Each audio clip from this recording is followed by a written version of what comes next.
finding this word while I was working on my master's.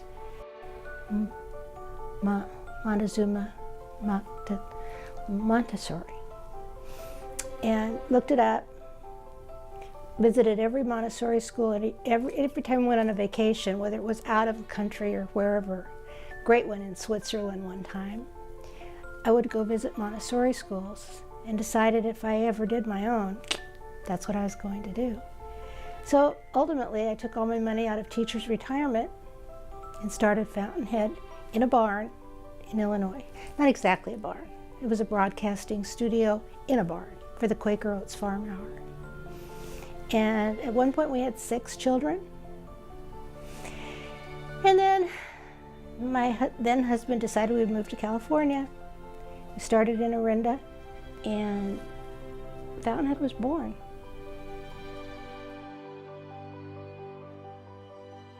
When I was taking my Montessori training in Clarendon Hills in Illinois, there was a woman who was one of our instructors. If you could imagine this woman, she had a gray bun, and she was an ex-Lithuanian nun. She had the carriage of a telephone post and the demeanor. So we would be in her classes, and she was so no nonsense, but she was so practical. Some of the other classes I had taken were like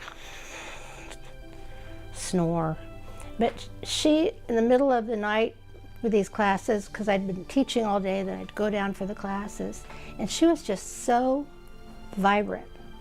An example, in Montessori there are exercises where you put things particular places so they're ready for the next child. One is a spooning exercise.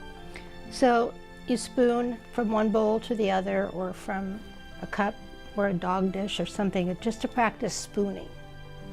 And this one student said, Miss Petrudis, what do you want, girl? You're interrupting me. That's my impersonation. She said my Lithuanian accent sucks. Miss Petrudis, when you are through, where do you put the spoon? Oh my God, Jesus Christ, you put it down. Down.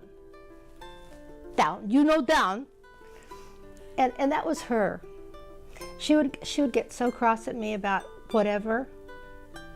And then she would say, you're a genius. She's the reason Fountainhead exists, because it wasn't so cut and dry.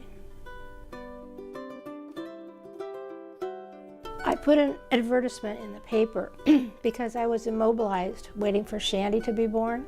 Went to a Montessori school in the area, and a woman, Laura Pan was her name, I'm still in touch with her children.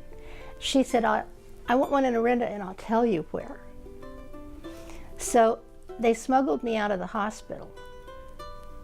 I had had the cesarean by then. So I'm walking like this with my slippers and my robe.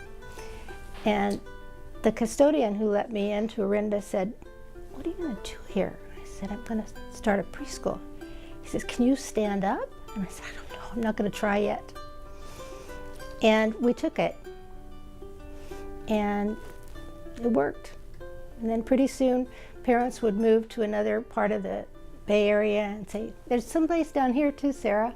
Come on down to San Ramon. And like Topsy, we just grewed. That's from Uncle Tom's Cabin, if anybody reads the Harriet Beecher Stowe. I was in a group of objectivists, which was an Ayn Rand cult, according to some people.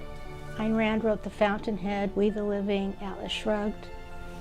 And I read Fountainhead, looked up the definition of the word. And it's a source, like a mountain spring or something. I said, gosh, if I ever do my school, it'll be that. And it was. One of them is a man named John Lindell, and George Zimmerman, of course, who are physicists, who couldn't be further away from what we do. But they saw the value. Their kids have gone. And They had the number sense that I didn't have to pull us through some tough times until Shandy took over. But they're the part of the foundation, but they are the founding fathers. Well, if I had a thesaurus here, I could look up proud.